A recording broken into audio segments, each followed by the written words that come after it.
Good evening and thanks for watching and streaming us tonight. I'm Kelly Swoop. And I'm Mallory Safaste in for Jamie Costello. Welcome to WMAR 2 News at 6. Neighbors are frustrated. They say their cries for help fall on deaf ears while the violence they hope to escape bleeds closer and closer to home. WMAR 2 News' Kendall Green talked with those individuals who are fed up after 3 men were shot along Pressbury Street last night.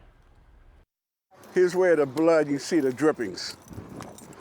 The trail, signaling bloodshed a day after a triple shooting, is still fresh.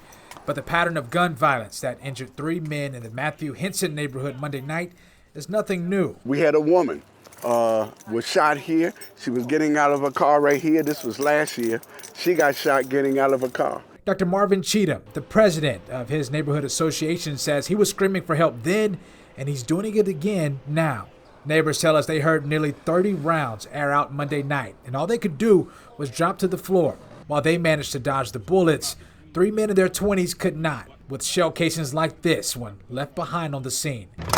A truck driver who was outside at the time showed us how one bullet penetrated his truck's door, landing inside. For me to call the sheriff last week and we have shootings today, I'm waving the red flag and nobody's paying attention.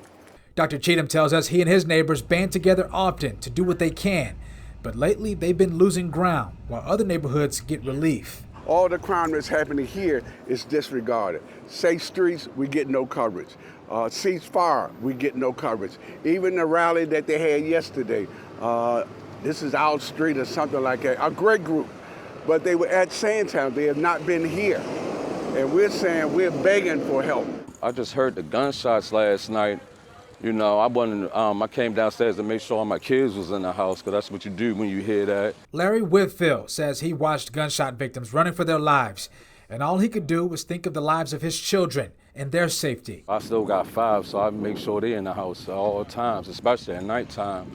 Well, it don't even matter if they're in the house at nighttime, because daytime something can happen. While neighbors think the shooting stemmed from drugs, they say the impact of the gun violence is just reinforcing the sickness that's breaking families up. That's somebody's son, that's somebody's brother, that's somebody's father's son, cousin, nephew.